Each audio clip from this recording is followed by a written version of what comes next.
Merveilleux, roi des rois, sauveur Dieu trois fois saint, nous voulons te bénir, nous voulons te glorifier, nous voulons t'exalter, nous voulons te dire merci pour ce jour. Merci Père pour ta grâce, ta bienveillance et ton autorité sous laquelle nous sommes en cœur levé ce matin. Merci de nous bénir Seigneur à travers ce programme.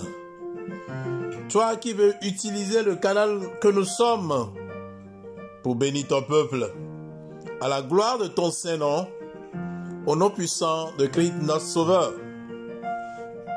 Amen. Bien-aimé peuple béni de Dieu, nous vous saluons tous dans le beau et puissant nom de notre Seigneur Jésus-Christ.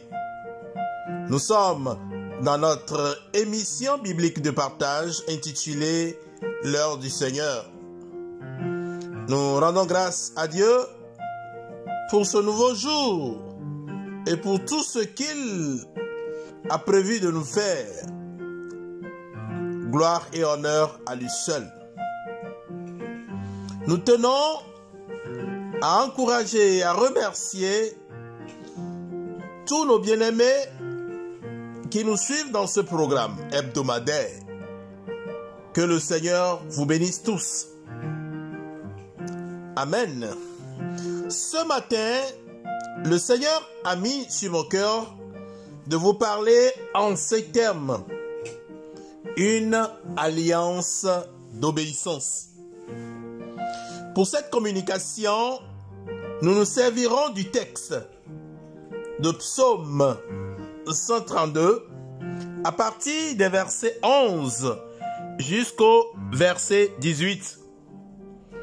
Écoutons la parole de Dieu. L'Éternel a fait serment à David. En vérité, il n'y reviendra pas.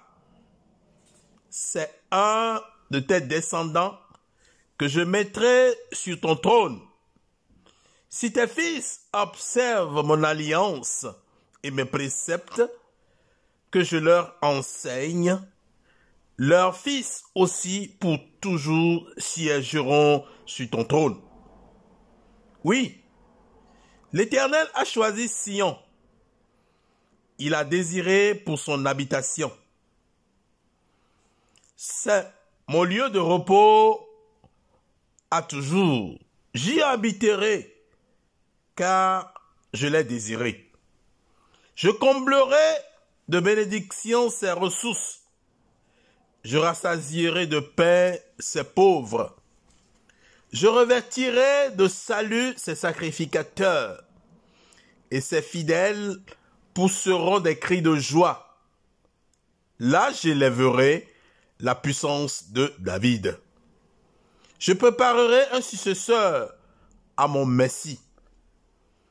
Je revêtirai de honte ses ennemis. Et sur lui brillera son diadème.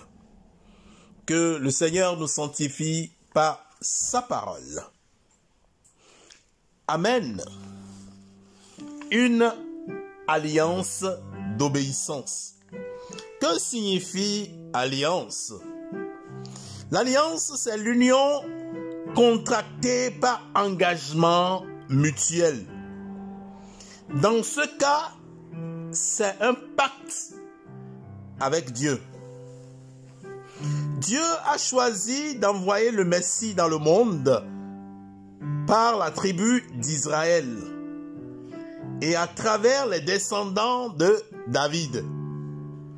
C'est pour cela qu'on se réfère au Messie comme étant le fils de David. Les peuples d'autres tribus et nations ont pris part aux bénédictions apportées par le Messie à travers leur foi en lui. Pour parvenir à cette relation, l'on doit avec une relation d'alliance avec lui. Cette alliance exige l'obéissance à la parole de Dieu. Nous voyons clairement la condition posée par Dieu dans le verset 12. Je cite: « Si tes fils observent mon alliance et mes préceptes que je leur enseigne, leurs fils aussi pour toujours siégeront sur ton trône. » Fin de citation. Et puis ensuite, nous voyons toutes les promesses dans la suite des versets. Beaucoup dans le monde ne peuvent pas admettre le fait que le Messie soit venu comme un juif. Que l'homme l'admette ou pas, Dieu a fait alliance avec David et cette alliance ne peut être rompue pour l'éternité. Nous tenons à souligner que Dieu a prononcé une bénédiction sur ceux qui ont accepté et qui sont entrés en alliance avec lui par le biais de son Fils Jésus-Christ. Donc, ceux qui marchent dans l'obéissance à la parole de Dieu seront vêtus de salut et chanteront de joie. Que le Seigneur nous bénisse tous. Bonne journée. Prions. Père Céleste, Yahweh notre Dieu, nous voulons te dire merci pour ta parole. Père, nous renouvelons notre alliance d'obéissance à ta parole. Aide-nous à garder notre part de l'alliance toute notre vie durant, pour la gloire de ton Saint-Nom, au nom puissant de Christ, notre Sauveur. Amen. Vous venez d'entendre la voix de votre serviteur dans le Seigneur, le pasteur Louis Privat Oudji de la mission évangélique de la foi internationale. Nous sommes à Pavia, en Italie. Que le Seigneur nous bénisse tous richement. Shalom, shalom, shalom.